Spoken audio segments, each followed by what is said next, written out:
So today we are going to be doing World News Wednesday. So it's going to be a new thing I'm going to try to do every week. And we're just going to take a look at what's going on. Any new news, literally. Yeah, anything new that's going on. Any news that we find, maybe check out r/world news. Just take a look. Let's, I think we're going to start with r/world news. That feels like a good place to start. Oh, okay. God, I feel like, all right, let's avoid the Ukraine war for right now. Yeah, so they stopped flow of natural gas through another pipeline. This is, yeah, I mean, Russia's, if they weren't already the enemy, they definitely are now. I feel like that's not how I want to start this.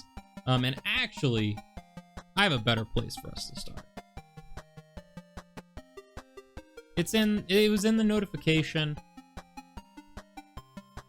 Morbius is coming to Netflix.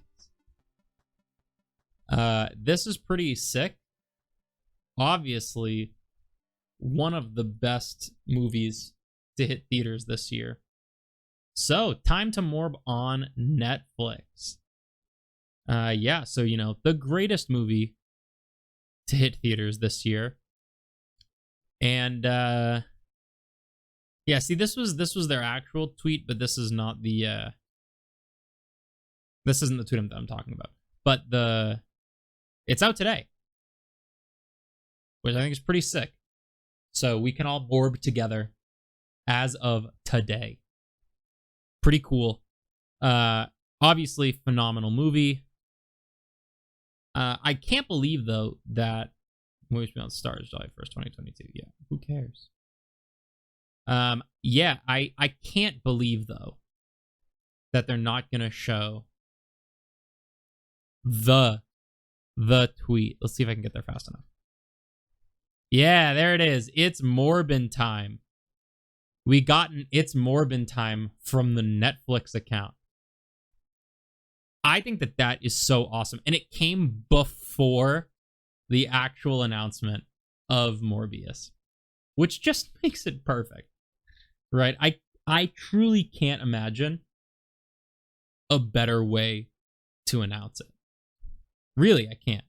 I think that they nailed it, and Netflix's social media team, I guess, they all deserve a raise, because in no universe, in absolutely no universe, are they being paid enough for this. It's just perfect. Yeah, so let's take a look at this. Korea to triple baby payments after it smashed its own record for world's lowest fertility rate. Behind a soft paywall. Annoying. So yeah, this is a thing, right? Every country seems to have fertility rates or just rate of childbirth going down. So people just aren't even getting pregnant. This is like how Japan was literally letting people have extended lunch breaks, couples having extended lunch breaks, hoping that they would go home and try to conceive a child, which I think is hilarious. Oh my God. Yeah, so with newborn kids in South Korea, they're going to be awarding them $740 or $1 million won every month. And they're trying to encourage more births. That's crazy. In theory, let's talk 2024. In theory, starting in 2024, they'll get $740 a month for a full year. A full year. Then when the child turns 1, it's reduced by half. So then they're going to be making $370. But that then goes for another year.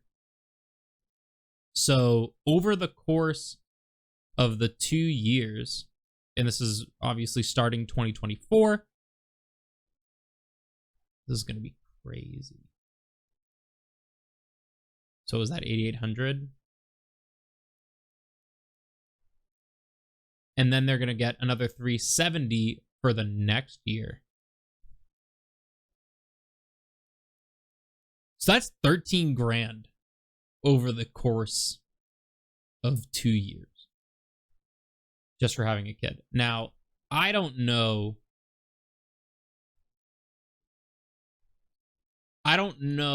what the cost of having a child is in Korea. So I don't even know if this is close to being enough to cover it. But in 2011, it was 24 million won to raise a child in their first 3 years. And then it goes up from there, which is not great. So if they're getting 1 million won for 12 months and then another 6 after that, so they're getting 18 million won, and it costs 11 years ago, it cost 24. So it wouldn't even cover the cost of having the child for that long. But,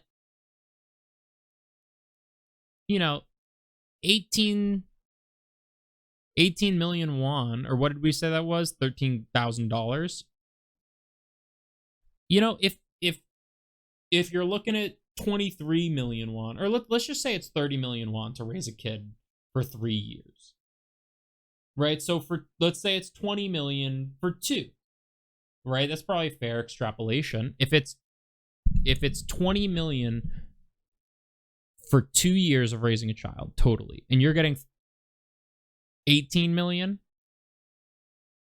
I mean, if you were on the fence because of finances, that might be enough to push you over the edge. So this is actually pretty cool. Yeah, it was a campaign pledge. So that's cool that the president's actually delivering on what they said they were going to do. That's crazy. That's an absolutely insane thing to do. I like that Bloomberg just subtly says the handout. Right? They're not like, there's no other way, not rebate.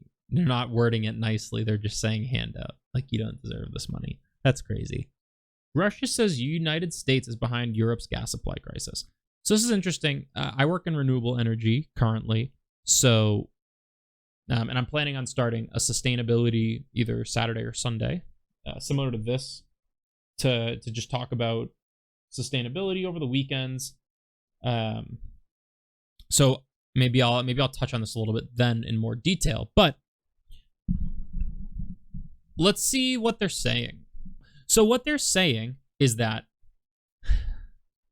the United States is exacerbating this crisis, this gas supply crisis, by telling them not to cooperate with Russia while Russia is committing one of the most inhumane invasions in the past decade, minus the United States' numerous inhumane invasions. So that's pretty crazy. That's just like a crazy statement right off the bat. Energy prices are soaring. Yeah, and this has all been happening. So there's two things happening here, right? Energy prices soaring. And I can really only speak to the US because that's where I'm from. But the gas supply crisis, and maybe it's worse in the EU, but in the US, the energy prices soaring are due to the selfishness of oil industry executives, right? So what's not happening is that we don't have supply and therefore they have to raise prices because supply and demand. What's happening is that they've created this false sense of demand and they've raised their prices so that they can profit more. Basically, every oil company in the US increased their profits over the past year, right? So there's all this talk about there's less oil to sell. In theory, if you have less products to sell, even if you're marking it up higher, you wouldn't profit as much. But somehow, American gas and oil companies have profited more by having less product, which is impressive. It's an impressive business business breakdown. That's not the word I want. But it's impressive, having less product and profiting more. So they drastically increased the cost of their product, and from there, they'd marked it up even more. So these executives, because the people on the ground, they aren't seeing the increased profit, right? They're not getting paid any more than they would have been. So executives in these big oil companies are profiting more than they ever have, simply because they have created this false idea that there's not enough products. They have to mark it up. Again, I can only speak to the US. I believe that the EU actually has a supply crisis and not a capitalist crisis. And again, I'm sure that it's part of it. Right? I would be relatively confident to say that this isn't the whole story, but that these two sentences together really tell the whole story.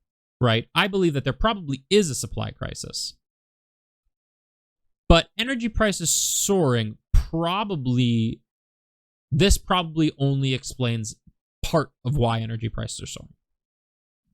Right? The executives in the EU are going to look at America and say, oh, well, they're jacking their prices and profiting more than ever.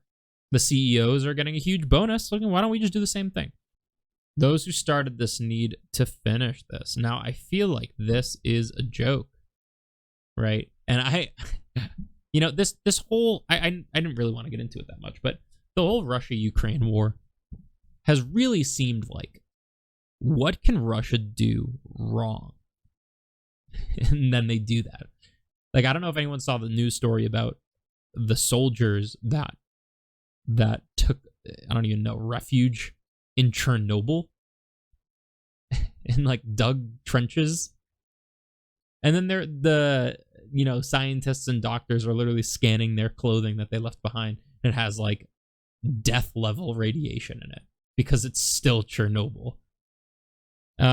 Yeah, so this is just nuts. This whole article is just absolute insanity. We'll click on this because I probably, yeah. Yeah. This is good. That's a great meme. That is exactly this. Yeah. This is exactly what's happening. Yeah. I mean, everyone's saying the same shit, right? This is I cannot put. I'm not saying it. Yeah, this is crazy, right? This is nuts. And these people nailed it. Scientists detect second vast methane leak at Pemex oil field in Mexico. So, for those of you that aren't aware, methane is another natural gas similar to carbon dioxide, and it is heat trapping.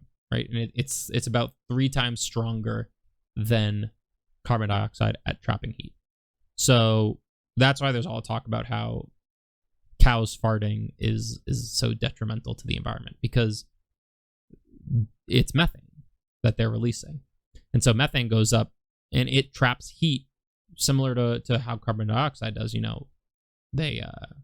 Sun's rays come in, reflect, and then carbon dioxide creates a thick layer in the atmosphere and traps all of that heat. So the sun's rays can't escape, the heat can't escape, stays in the planet, temperature rises. Methane does the same thing, just better. I hate to say better, but it is better at trapping heat. So it keeps the heat in. The Earth's temperature rises much faster when there's a lot of methane in the atmosphere. So that's why this is a real headline. Obviously, I haven't read more of it, but that's why this could be a really big deal. Methane's a really strong pollutant. So, if there was a large or vast leak, and especially if it was the second one at the same oil field, that could be really bad. So it started with 3 satellite images recording methane plumes during 6 days. That is huge. So this is actually kind of misleading. So it's 6 days between August 5th and August 29th. So that means realistically there were 6 separate leaks. 44,000 tons. Yeah, so this is great. So this shows just how much stronger methane is, right? 44,000 tons of methane is the equivalent to 3.7 million tons of CO2. So let's get some perspective. I think that these equivalent things are pretty flawed, right? I don't think that they're perfect. I actually think for the most part they kind of suck, to be fair. But that being said, it provides perspective. So what they did by, and unfortunately, we don't know the cause, ailing infrastructure. Yeah, I was going to say, I bet it's either cutting costs, therefore not performing inspections or not upgrading things when they need to be upgraded, or just people being idiots, right? Not thinking, again, not performing inspections, same thing. And there was a similar methane leak last December. So realistically, in the span of, let's say it was the same like 2-week span, you know, they doubled that. So they essentially were almost 2 coal power plants. Maybe because they just refuse to upgrade their equipment. All right, and let's end with nuclear energy, because maybe this is a good thing. That maybe this is a positive note. We can end on a positive. That would be pretty cool. And if not, we'll just talk about Morbius again, because I feel like it deserves that. So, let's see. Committed to restart all its nuclear reactors by this winter. That's pretty crazy. Yeah, and France is already pretty big in nuclear, right? They get 67% of their electricity from nuclear, which is crazy. And 32 of them are shut down right now. So they're going to fire all of them back up. They're going to have 56 nuclear reactors going. So I don't even want to put this out in the fucking the world. What are the chances? So okay. I'm just going straight Chernobyl here. And I don't mean the destruction, right? But what caused Chernobyl? Right? It was people not following the proper steps, not handling equipment the right way, not doing their due diligence. So as we can see right here, the reactors are shut down for maintenance and corrosion problems. If they're pledging, or what was the exact phrasing? Committed. If they're committed to restarting all their nuclear reactors by this winter, that means they're kicking on 32 more, and they're not shutting down the other 24. I don't know the details, but part of me would have to think that if it's a rotating schedule, there's probably some of these remaining ones that should be getting shut down, and they're not going to. That could be not great. Unless they do all this stuff right. But that'll be expensive to do it fast. And governments like to try not to spend money. So I'm hoping, because this is nuclear energy and people are very nervous about it, and we've seen big problems occur from nuclear energy, I'm hoping that they do this correctly, right? And they don't rush maintenance. They don't skip steps. They repair any problems that exist. Worst case scenario, it could lead to rolling 2-hour power cuts. You know, this happens in America a lot, like in California specifically, or in Texas. A lot of the times in California, it's more due to high temperatures, not low. But a lot of the times they have to have rolling blackouts or brownouts because the infrastructure just can't handle the demand. But this is nuts, especially if this is not like a normal thing at all. Yeah, this could be tough, especially in the winter. I don't know how cold it gets in France in the winter, but yeah, this could be really difficult. And a big part of it is the war on with Russia and Ukraine. And right now that can really be linked back to a lot of the global issues that are occurring. Not all of them, like, that war isn't the cause of global warming or anything like that, but it is making those problems worse, making them really obvious. Yeah. So they stopped flow of natural gas through another pipeline. This is, yeah. I mean, Russia's, if they weren't already the enemy, they definitely are now.